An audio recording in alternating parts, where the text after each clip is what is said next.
Welcome to Therapy is Dope with Alicia. And Julie, let's make self help fun again. No, seriously, laughter is the best medicine. Come and join us as we introduce new ways of thinking and being. And hopefully get you laughing along the way. What's up? We're back In and action. we're here to bring you ways to meditate or what meditation means and the benefits of meditation. And then Alicia has a really great meditation. It's a guided meditation that she wants to share with us. And I'm super excited because it's the first time I'm going to hear about it too. So go ahead, Alicia. Well, I'm not prepared to walk us all the way through the meditation right now, but I will talk about it for sure.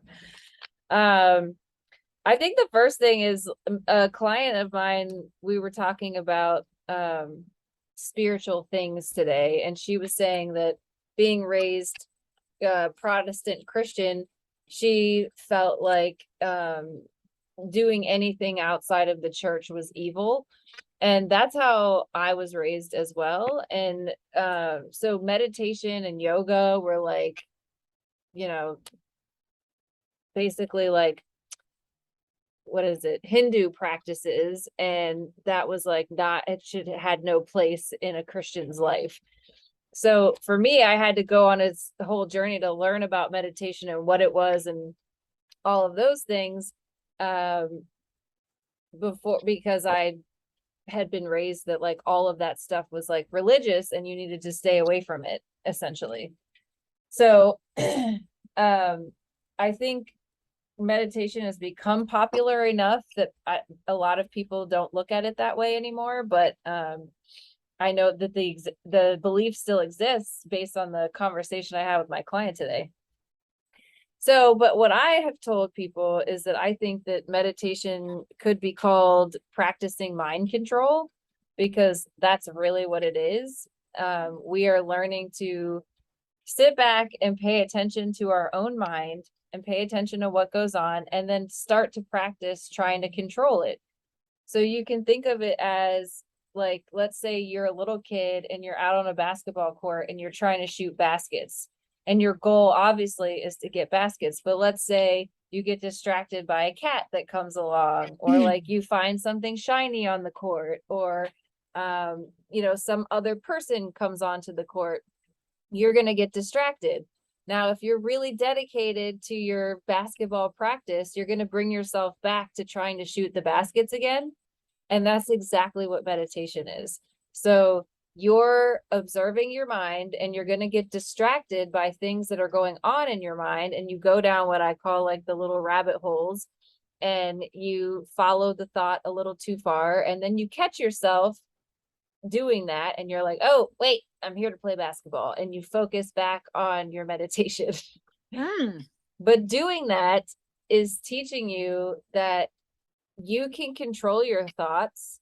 You can bring yourself back to a place of peace anytime you want, and that your thoughts don't have to mean anything. Your thoughts and feelings, they don't have to mean anything. They can just be something that happened and you observe it. So, for example, your goal on the basketball court would be that if a cat comes onto the court, it doesn't distract you. You just keep playing your game. Yes, the cat is there. You see the cat, you acknowledge that the cat's there, but you don't stop playing your game because the cat's there. Does that make sense? Okay. So, pretty much everybody who meditates, even monks, get distracted and go down the rabbit hole, and they don't always feel it all the time. They're not always into it. But what we're going for is the practice of trying to have more control over our mind, the practice of being more aware of ourselves, and the intermittent place of peace that we can find within ourselves, because a place of peace always exists inside of us, and we have the ability to tap into it. We just tend to not do that. Okay, just a question. When you talk about like, you're just figuring out your own control of your mind, right? Mind control. are you suggesting, or is this theory suggesting that we were born not in control of our minds? That's a good question. I don't know that we could say that we're definitely not born with an awareness of our minds. We are developmentally, the awareness of our mind comes in elementary school, and then our ability to think, metacognition, the ability to think about what we're thinking about, really comes into play more along the lines of like middle school and high school. So developmentally, no, you don't have that ability right away. But okay, so describe, I guess explain to me, because I'm confused, or I'm trying to play devil's advocate. Maybe I'm gonna pretend I'm playing devil's advocate, but in reality, I'm like, what the hell is going on? That's one of my voices that's going on right now. One, it's the shiny thing on the court, you know? What is going on? What is Is that a this? quarter? So yeah, the rabbit's distracting me. But so, but you know, like we're 0 years old to 10 years old, and that's before you said that we have cognitive decision making. So between 0 and 1, how are we acting, choosing that we like something? Like when we taste something, I go, hey, I like this or I don't like this, and that happens before 10 years old. But that's not any of my control.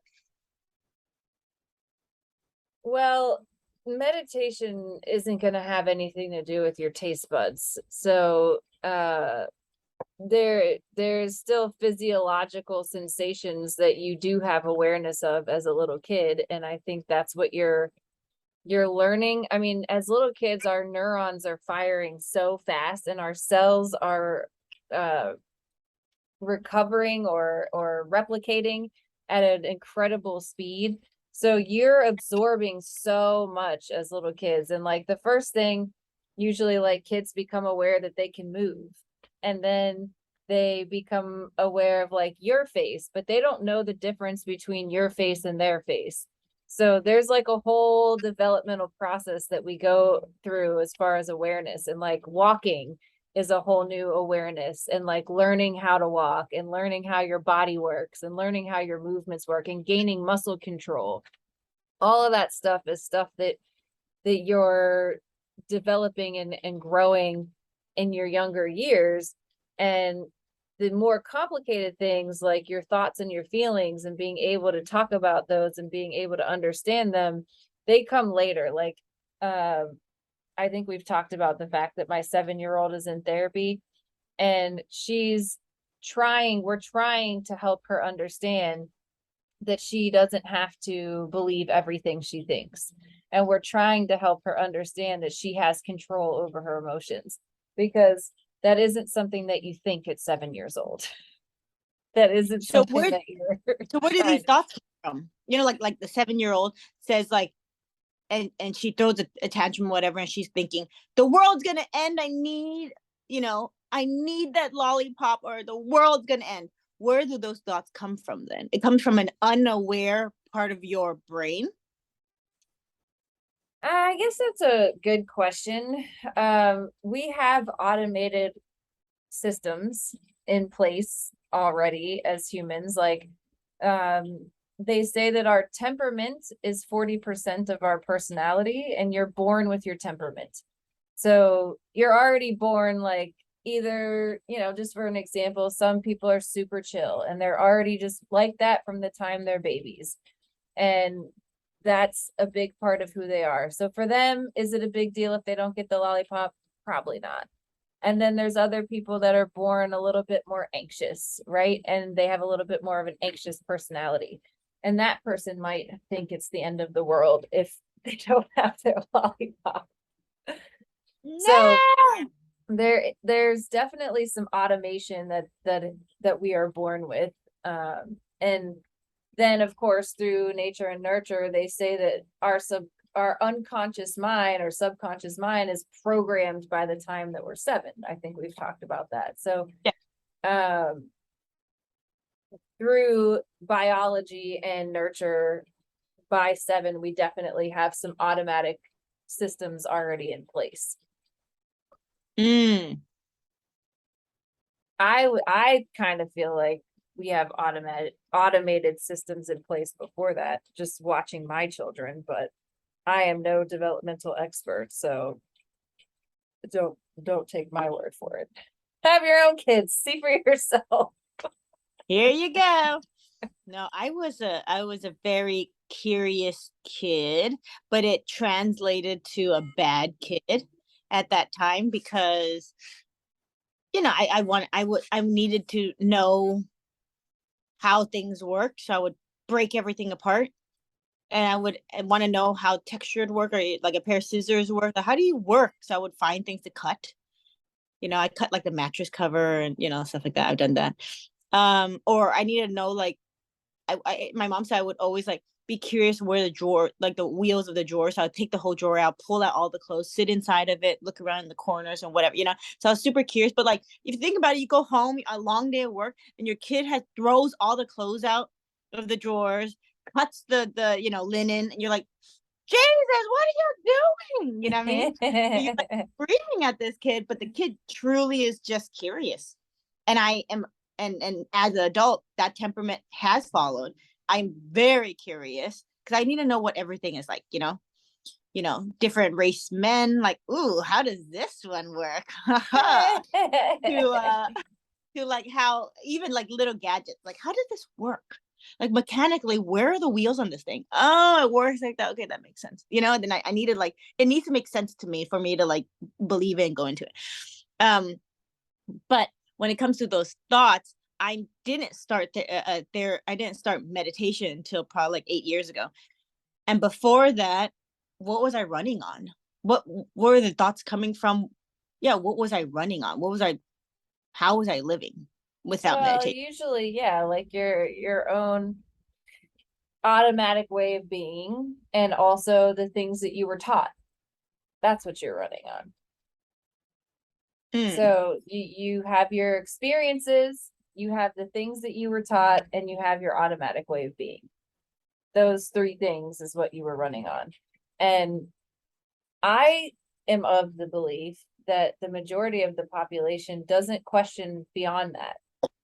They're like, yeah, this is just who I am. This is just how it is. This is just what it is. And that's just the end of it. And,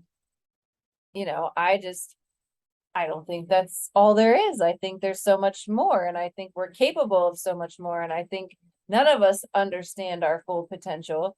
And I'm not saying that meditation is the key to figuring out your full potential, although it could be, I suppose. But it's certainly a way to get to know yourself, a way to try to get some kind of level of control over yourself.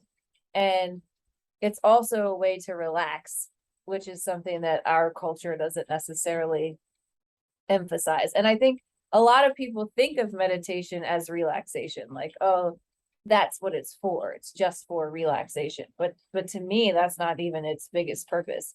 It teaches us not to be reactive. It teaches us not to take our thoughts so seriously. It teaches us to pay attention to our whole selves rather than just a part of things. It teaches us to slow down. It teaches us that we always have a place of peace that we have access to.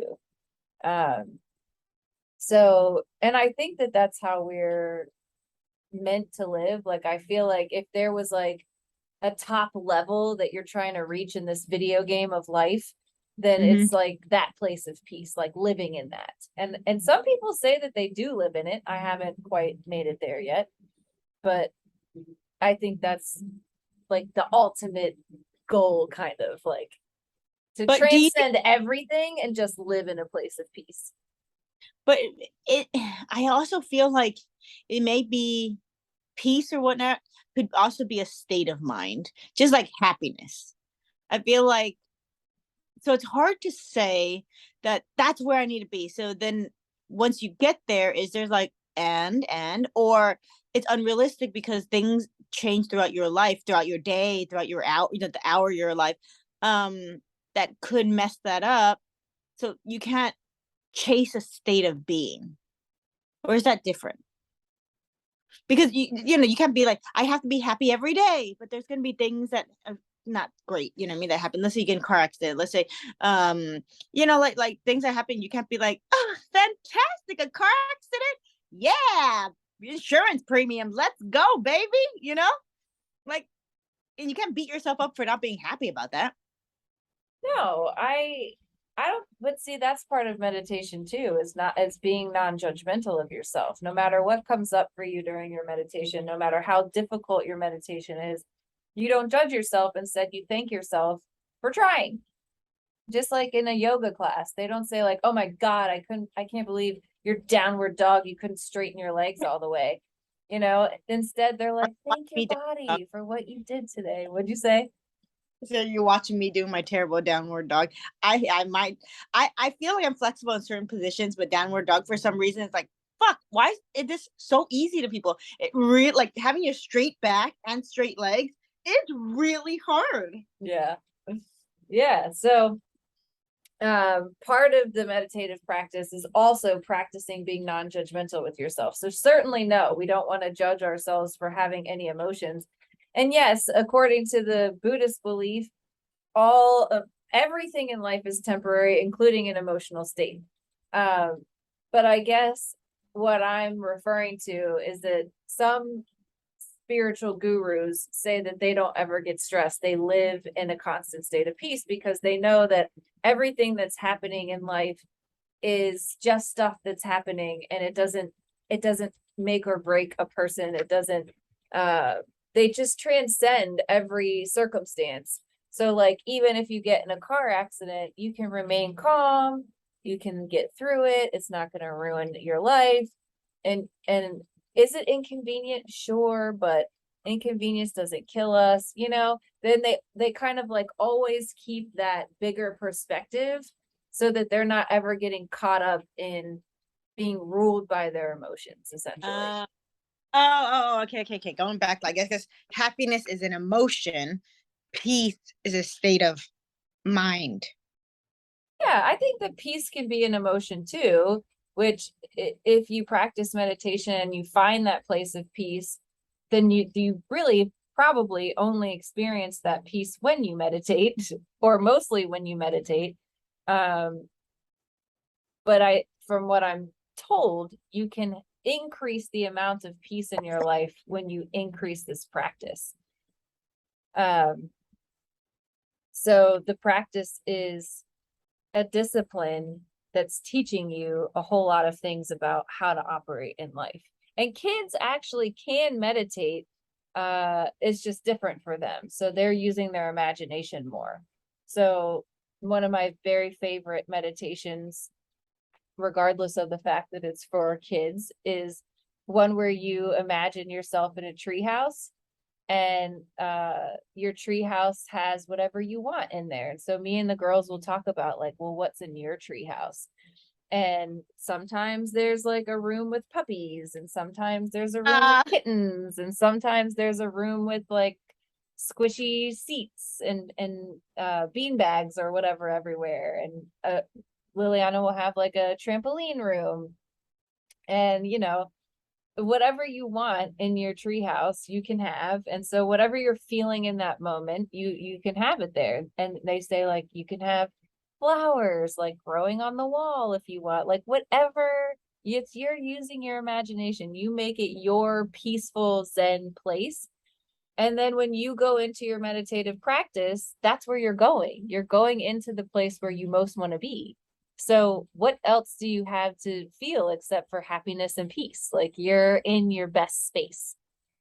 no, I love that. I actually was just thinking about that as you were describing. I was like, oh man, the world is your oyster in this tree house. Fantastic. And wouldn't you feel just safe knowing that you have this tree house? And maybe in some people it's just like, oh, I have 10,000 locks on it, deadbolt locks. No one's coming in. Uh, and you can have anything you want. I would have Yeah. a cotton machine. That would be a must. Uh, Ooh, yeah.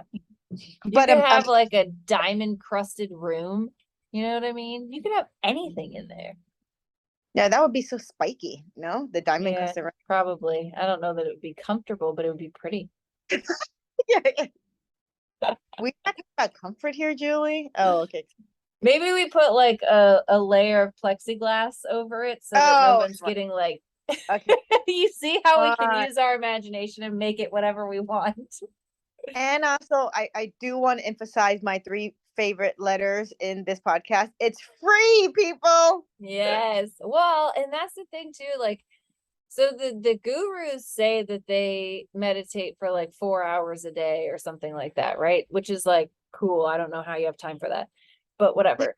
Um, Nobody got time for that. but the research shows that what we need is 7 minutes. Oh, that's all? There's literally nothing else that you can do for 7 minutes that's going to be super beneficial to you.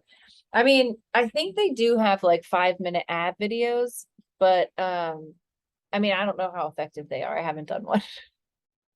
Oh, we should start one. Dude, it's about how many minutes? Okay, I'm gonna convince our listeners right now, okay? So in 24 hours, how many minutes are in 24 hours? 60 minutes. So we're talking about one day has 1,440 minutes, right? 10 minutes is less than 10% of that. 7 minutes. You even said 7 minutes. Yeah. So 7 We've minutes, shaved it down, man. It's 7 minutes. dude. And 7 minutes is only 0.48% of your day. If you can't even take 0.48% of your day to do 7 minutes, wow. And honestly, a lot of people are in their car a lot driving, or you're in the bathroom, or you're what you could start with active meditation. Like you Yeah. don't have to full blown eyes closed, hands on your lap, pointing to the ceiling, all this stuff. You don't have to do that. You Yeah. literally just stop and go and even start. Like I remember starting, and I would say, "What are my voices telling me right now? What are my thoughts telling me right now? What is it saying?" Yes. Yes. And that That's how you can start like that. Um, shoot. No, I don't remember what I was gonna say. But the meditation that you mentioned that I was gonna talk about that I like, she starts out by saying, go ahead and write all your worries in the sand. You're at the beach. Let me back up. First, you're at the beach. You hear the waves. You smell the salt water. You really immerse yourself in that imaginative experience of being at the beach. You feel the sunshine, all that business. And then you go down to the sand where the water meets the sand, and you write your problems in the sand. And then you watch the waves come and wash those away. And it gives you a visual representation of letting your stress go, like uh, acknowledging your stress and then letting it go so that you can focus in on what's next. And I love that. And even the little kid meditation where you're doing the treehouse, they start with like feeling you're paying attention to your body and imagining your feet grow roots and like get into the ground, uh, and like ground you. So it's largely when you're doing a guided meditation using your imagination, which is great. But you can do those little techniques to help you let go. When I was in sixth grade, we did a meditation in class where we imagined that there was a balloon in our stomach, and when we were letting out the air in the balloon. And when you were letting out the air in the balloon, you were letting go of all of your worries. So with each exhale of your breath, you're letting go. And that kind of stuff helps facilitate like, okay, let me acknowledge what's in my head, but then let it go, because that's not the purpose of this, to just stay in whatever's in my head. mm. It's still meditative if you pay attention to what's going on in your head. That's still a part of meditation, but it's not necessarily the goal to just sit there and pay attention to what's in your head. Which is why people use breath. Breath is a big part of meditation because it gives you something to focus on. They also say that we are naturally shallow breathers, particularly in this country, and we don't get enough oxygen. So when you're doing the deep breaths, you're also getting in all this oxygen. also, when you do the deep breaths, they say that it stimulates the vagal nerve and causes your body to relax. So there's physiological reasons as well that we use breath, but the main goal of paying attention to your breath is just to give you something to focus on. So you could pick a point on the wall and focus on that too. That can work as well. You just need something to focus on. You could create a mantra for yourself. You can do all kinds of things. Like sometimes I tell myself, okay, we're just going to think about nothing. And then I just focus on the word nothing. Mm. And I imagine like a void or a space or, something along those lines that's nothing. So a padded room, if you will, like anything that you want to, that would be associated with nothing for you. But there's also like loving kindness meditations or self-confidence meditations. So you could imagine yourself in the position that you want to be in. Like, what would I look like if I was my most confident self? What would I be doing? So there's a lot of different ways to meditate, and there's a lot of different things you can do. You can be intentional about it. You can try to do nothing with your mind, which is also beautiful, because usually if you can get to a place where you're thinking about nothing, there's nothing there but peace. It's perfect peace. And that's one of the points of meditation, is that in the present moment, generally, it is peaceful. There isn't anything you and I have to do right now except for talk to each other. So what do we really have to worry about right now, here in this moment? Nothing. We could be living in a perfect place of peace right now because we are just in this present moment.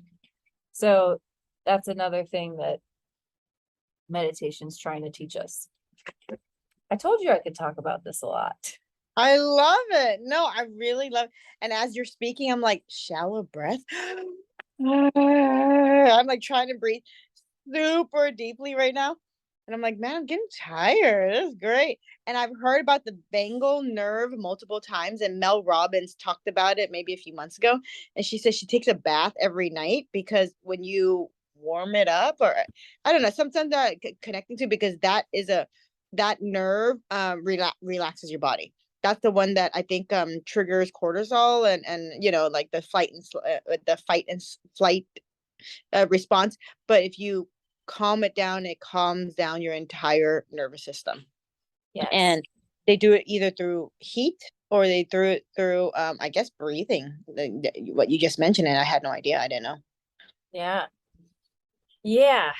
So that's why people are always like, well, if you're really upset, take a deep breath. And people get so mad. They're like, what the fuck is a deep breath gonna do? And yeah, it's not fail proof from my perspective. Like, from the things that I've been through, it doesn't like solve your problems, Doesn't and pay like, your bills. No, yeah, and it doesn't like take your anxiety away forever. Like, I've had periods of time where all day long I had to remind myself to take deep breaths because I felt like I just couldn't breathe all day. Wow. So it's not like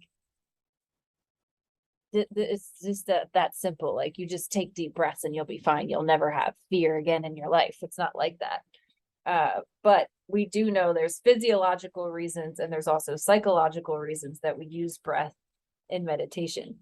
And the relaxation piece is really nice, but we also can use it to pay attention to our bodies, which is something that we also don't do a lot. So in a lot of meditations, they do something that's called progressive relaxation, where they will walk you through paying attention to all the parts of your body.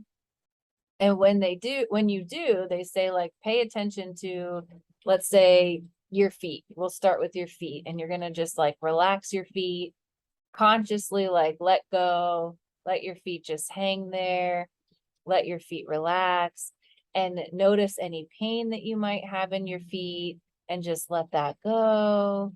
And then you're going to go through your whole body and you're going to pay attention to your whole body and let go of any tension, let go of any pain. And so you get your whole body relaxed, and then it's easier for your mind to relax too. Now we've just paid attention to all of our aches and pains in our body. We've really conscientiously relaxed each part of it. And now that our body is fully relaxed, now we can focus on getting our minds relaxed too. So it gets us in touch with our physical selves as well as our internal world, I guess you could say. Yeah. I remember when I was first starting to meditate, I just knew scientifically and clinically there was so much proof in the calming of it. And I was going through like a really crazy breakup where I, affected my sleep and eating habits, all that. And so I just needed an answer. So I was doing all this stuff, including meditation. But I couldn't do it. I couldn't start at even like 5 minutes in silence. I couldn't do that. There was so much chatter in my brain. I needed a guided meditation. So my word of advice when it comes to starting meditation is, if you can go straight to silent, cool. But I had just too many voices for me personally. So I needed, so I Googled things, and there's 5 minute meditations too. So if you want to start like just 5 minutes, and then there's active meditation, you could click, and you could do that during driving. You could do that while getting ready in the morning. You could do it when you're doing therapeutical things. Therapeutical. Am I making up words now? You could like when people start putting on their makeup, like sometimes it just calms them down doing their makeup, or if they're really focusing on something that they really like, even combing your hair could be like, bringing mindfulness to combing your hair, like all the bristles touching your scalp from the root to the ends, and you do that over and over, and you can just feel like a calming sensation everything you do. If you're so nervous and you're on the edge right now and there's a big thing that happened to you, just be mindful of everything. Like when you're brushing your teeth, brush one tooth at a time and go, okay, I'm going in circles. That's 1, 2, 3, next tooth, 1. And if you do that at the end of brushing your teeth, you're going to be like, was that meditating? I didn't know where I was. Like you kind of transform yourself out of your regular day, just those few moments, and it could be anything. So don't think about it, the traditional Indian style, legs crossed on the floor, hands facing a certain way, stuff like that. You could do it in a lot of many different ways that fits your lifestyle. There's no rules in meditation. And you could meditate while journaling. You could meditate while doing journaling exercise. You could do all those things, and then it gets you to a place where you're most comfortable with meditation. Like going what you said, when you go through your feet and whatever. And I used to do that, like go and then wiggle your pinky toe, and then wiggle your fourth toe, and I don't know the names of each toe, and is it index toe, like when you say index finger, I have middle no finger, idea. and pinky toes the thing, and then your big toe. But is it What are index? those in ones? I don't know. Do you have a pointer toe? You have a pointer toe? How dare you stick your middle toe at me? I have no idea. But I used to do, like, go, okay, toe 1, toe 2, relax, and then it goes to like the balls of my feet and fully relax that. And every time I breathe out, it gets more relaxed. Every time I breathe in, I'm bringing in fresh, clean, wholesome air, and I'm bringing out my, the energy I want to get out of my body. So I'm expelling that from my body while and I do that. That's one of my favorites. Imagining the negative energy being expelled from my body, and then imagining me breathing in healing positive energy. It's usually like white or glitter in my world. Sometimes it could be like a rainbow maybe, but like that's what I imagine. Like definitely glitter for sure. Really? I don't do glitter. I imagine like fog. Oh, fog coming in? Yeah. Oh, And I can see that. Yeah, I can see that. And then you're blowing out like gray smoke. Yes. It's gotta gray be like smoke too? gray, black. There Yeah. was one I did that had you like fill your body up with sand and then let all the sand out. And I imagined like, you're in California. In Florida, we have black sand. So I imagine like black sand being released from my feet and like. I love it. Yeah.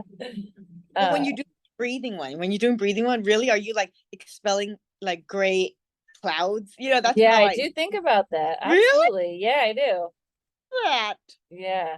There was a lady that imagined like steam coming out too, like when she was expelling the negative energy, like this powerful hot steam.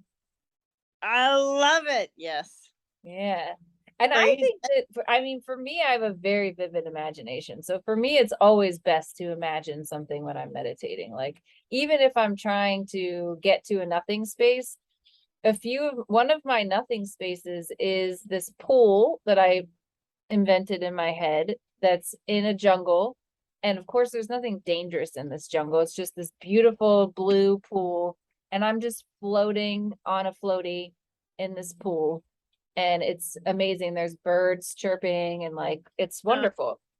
So, but that's a nothing space for me. There's also like I'm actually allergic to grass, but in my meditations, I like to lay in a grass field and like look up at the clouds and like kind of like float with the clouds almost like, so I use my imagination a lot for this stuff. And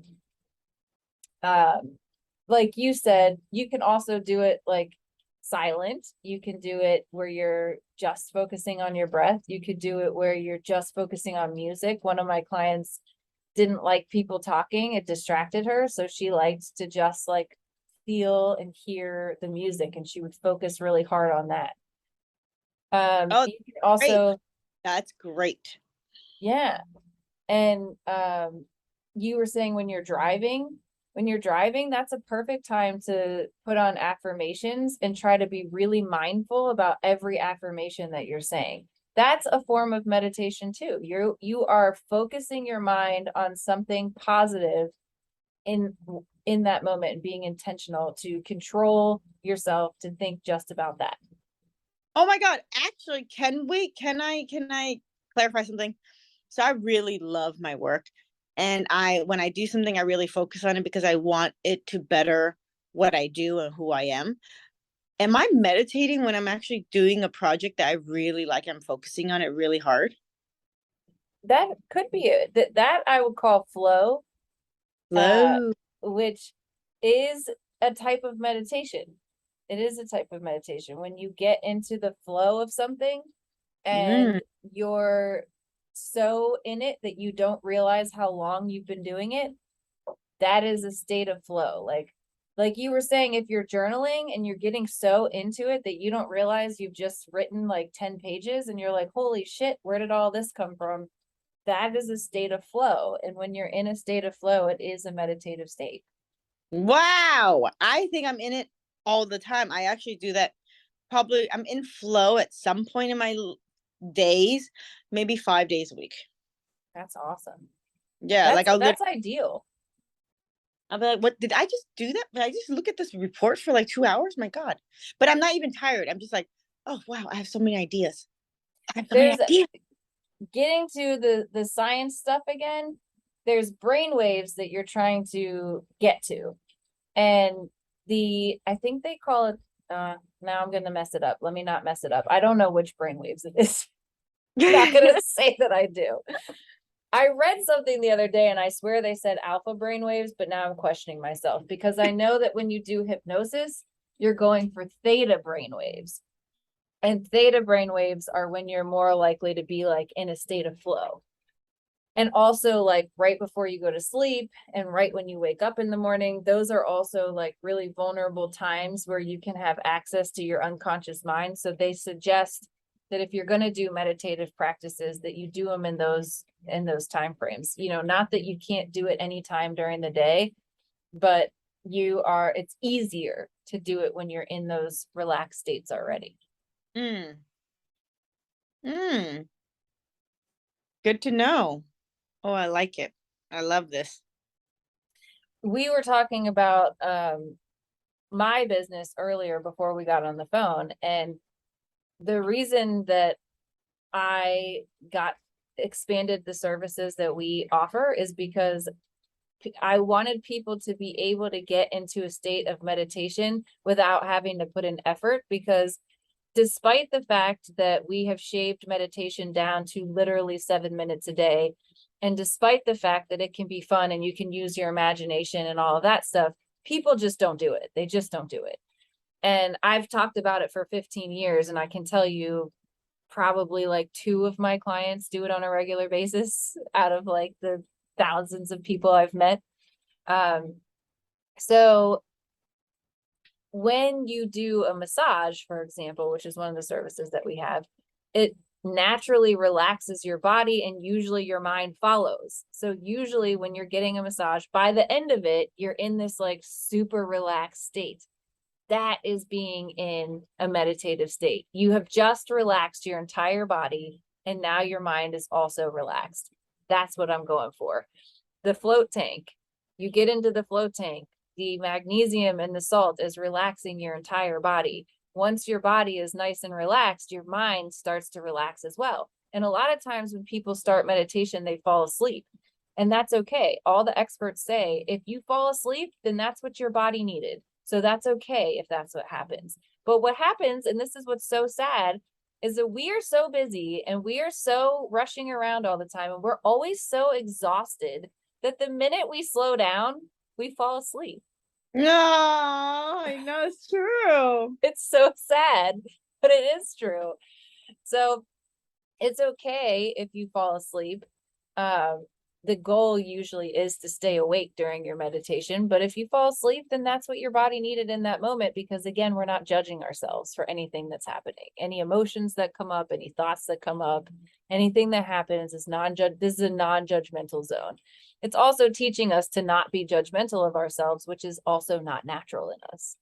So there's like literally like so many benefits to meditation. And that favorite one that we've mentioned a few times, it starts with the sand, and then it moves into light and a progressive relaxation. And then the last part of it, it's called Your Half Hour of Peace. And the last, I think, 15 minutes, they tell you like, okay, now imagine yourself where you most want to be. So we're just going to do it like super quick. We'll just run through it. We're not going to do the whole 15 minutes, but you imagine yourself in a place that you most want to be. And then they say like, you can have someone with you if you want, or you can be there by yourself. Then you see beside you that you have a gift, and the gift has a bow on it, and you visualize the bow and all of that. And then you open this gift, and oh my God, it's the thing that you've most been wanting. So you take that gift and you just hold it into your heart, and you just absorb that moment and how you feel. So you're in a place that you most want to be. You're with somebody maybe that you want to be with, and now you just got this gift that you have been wanting. So you like couldn't be happier. Like you couldn't be happier. So then they take you into the woods, and you see this waterfall, and there's this beautiful waterfall, and they get really slick. And they tell you then to imagine somebody that you've been upset with underneath the waterfall. And so it's the first time we're introducing any negativity, but because you're in this like super happy state, most of the time you can see that person and not care as much. And so then they tell you to like, just imagine that like the water's flowing over this person, and you're just letting go of all of those feelings that you have towards that person. Then you see a light in the forest, so you decide to follow it, and you go into this beautiful forest, and you're paying attention to all of these beautiful things, mushrooms, flowers, whatever it is that you're seeing, moss, whatever. So you're having this really beautiful nature experience. You just like released some stuff, you're happy, and then you see a clearing. And in the clearing, you have the option that you could stay right there if you want, or there's a bridge and you can go across the bridge. And across the bridge is everything you want for your future. Everything you want for your future. And so depending on the day, and I've done this meditation 1,000 times, I might stay in the clearing and just chill because I'm like so peaceful and happy right where I'm at. Or I might go across the bridge. Sometimes I've just stood on the bridge and been like, hey, this is a beautiful view from over here. I like it right where I'm at on this bridge. And then if you want to, you can go into your future life and just see what it's like. See you having all the things that you want, whether it's family, house, whatever, new car, whatever it is, it's all right there across the bridge. So when that meditation is over, there's no way that you're not happy. There's no way. I mean, even if you didn't go across the bridge, you know it's right there. You know you can just walk right over the bridge and it's right there. Your whole, like, everything you want is right there. And I just feel like it's such a beautiful, powerful meditation to show you that you can control your feelings, that you have the capacity to have whatever you want. You Yeah. have a place of peace inside your mind, inside your body, anytime. Oh my God, I love this. Isn't it so cool? This is great. And that actually motivated me to walk across the room real quick. And you saw me doing that because I have a Tibetan bowl, a sound bowl. Oh, that's awesome. Kind of want to end our session with just a couple of minutes, just literally just me playing. So this is it could be an introduction to your meditation. If let's say if you never meditated before or you tried, you said this doesn't work. Maybe listening to us talk about meditation and talk about all the peaceful, and then you go, and then what Alicia did beautifully is kind of walk us through something that feels really good. So imagine everything that she said. You're walking through the woods. You have this gift. You see the person under the waterfall. You're walking across, and everything you've imagined is only 10 feet away from you over this bridge, which is easily reachable. And you have everything you've ever imagined from childhood till now on the other side, and you're walking there and you're feeling excited and anxious and nervous. You're just and you can't stop smiling from ear to ear, and your face is hurting from smiling so much, and your eyes are getting bigger, like, is this really happening to me? And you feel so warm and fuzzy, and you just you're like, this is how I felt when I first came out of the womb, and I felt so loved for not doing anything. I'm loved just who I am. That's so beautiful. I love that. So let's end it with a couple of minutes of this. Yes, Alicia? let's do it. I'm down. Okay. Now I'm getting nervous. Imagine I messed this up. And they say that the sound of these kinds of bowls is really therapeutic too. Now, I again don't understand the full science of that, but that's a really cool way to end. I hear like 432 hertz is really good when it comes to brain waves and wavelengths that help trigger certain, I guess, thoughts or energies or something. I'm not sure, but the frequency of this bowl specifically, I think it helps a certain chakra too. And I forgot what it was. I should have just made it up because you guys. No, because then some listener will correct us. I'm like, oh, this is the crown chakra, guys. So, enjoy.